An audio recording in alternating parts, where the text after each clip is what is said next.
Hello. This video will help support information regarding the questions received. What does adaptive mean specifically in Renaissance STAR assessments? And I teach above grade level. Should I be assigning a different assessment? Let's hear from Jean, Renaissance's Chief Academic Officer.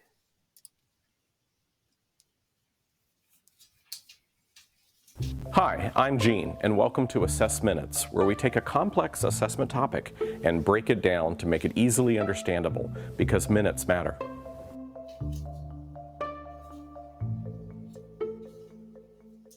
Sometimes customers will call in and ask an essential question about STAR tests because we've added so many capabilities to them and we can report so many things through a variety of interfaces. And essentially what their question boils down to is, how could a short test do so very much? In essence, what they're saying is there's almost a face validity issue. It almost doesn't seem valid at face level that such a succinct test could actually provide so much.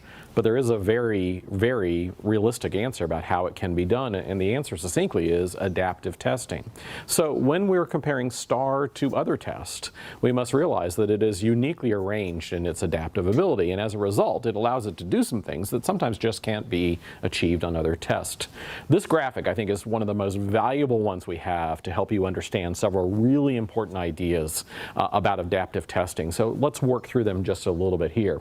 First of all, each green or red dot here represents a question either answered correctly or incorrectly by the student.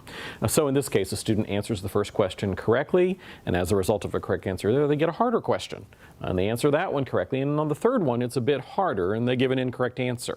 And so when I ask some folks about adaptive testing, what they say is, well, I know that what it means is that essentially when a student gives a correct answer, they get a harder question, and when they give an incorrect answer, they get an easier question. And that is a really good way to think about it. But there's actually several other things going on that I would like to point out to you. First of all, notice the tails that appear around any of these items. And notice that they're fairly lengthy as the test begins, but by the time we get to the end of the test, those tails have gotten much, much smaller. What that represents is the margin of error around the estimated score for students. So obviously as the test starts, you present a score, but the margin of error is going to be pretty large because you haven't sampled all that much. But as the test progresses, what we find is by the time we get to the end, there's a very small or a very succinct margin of error. Another major idea is reflected by the blue line that you see here, which is the reliability of the score. How much faith can you have in the overall score that is produced? And what you notice about this, and this is inherent not just to STAR, but to any computer adaptive test, is that reliability rises very drastically as the test starts taking place. And then over time, the rate of rise begins to decline somewhat, and then there somewhat becomes a plateau. Now, to be clear, it's never a plateau. It's always going up. It's just that it doesn't go up quite as much. So what you see in this depiction is the very reason that we cut STAR off at 34 questions, because by the time you've answered 34 questions, you have achieved a very, very high degree of reliability. We could extend the test, we could have more questions, and they would increase reliability slightly, but we believe that this is the sweet spot. This is the most reliable score achieved in the shortest amount of time. Now, a couple other things about adaptive testing that could be useful. First of all, if you ask a psychometrician about adaptive tests, generally speaking, even the most conservative psychometricians will say every one question on an adaptive test has the same information producing power of at least 2 questions on a non-adaptive test. And some will say maybe the power of up to 3. So our 34 question adaptive test has the same power as giving somewhere between 68 to 102 items on paper. Now, how can that be, and why is it so much more productive? If you think about this, what some folks will say is, when you are adapting the test, you are avoiding the floor or the ceiling effect. In other words, you don't ask a bunch of questions to a kid that they don't know the answer to, and you don't ask a bunch of questions to them that they easily know the answer to.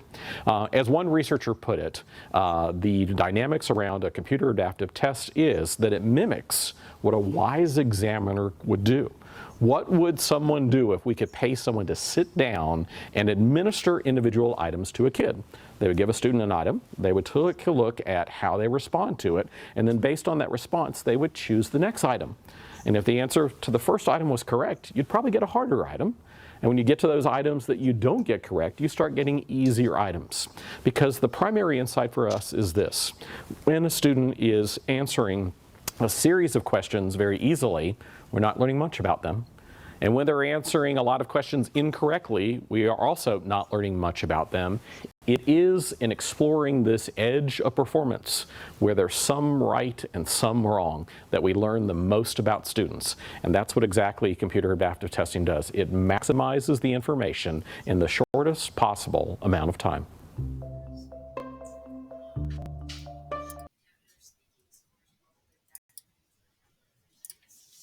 Thank you for watching that video on Renaissance Adaptive Tests. Hopefully you found that information helpful. Let's take a look at a couple other key bullet items that possibly you already know or new learning. STAR Computer Adaptive Tests choose each question from a large pool of test items, making subsequent questions more or less difficult than the prior question depending on whether the student answered the prior question correctly. Due to the adaptive nature of STAR assessments, students do not take a different test if they are in a classroom that teaches above grade level. The pool of test items is large, and the software tracks which questions a student has already seen, so a specific question will not be repeated for a student within a 120-day window. The first test. STAR begins the first question at a grade level below the student's current grade and then adjusts from there. This was seen in 2023 for our math assessments. This was the first time students had ever taken a STAR math test in Chandler. The next test will start where the student left off on the last test. This continues for every test following, including the next school year. This increases also the reliability of our test scores. Data provided from an adaptive assessment is beneficial in understanding a student ability level in relation to skills and compared to peers. Don't forget to check out all of the available STAR reports. Additional information and supports are found on the CUSD Research and Assessment website, such as those items listed below. Also, if you have any needs or support questions, please feel free to reach out to the CUSD assessment team or submit an assessment help ticket. We are here to help you along your STAR journey.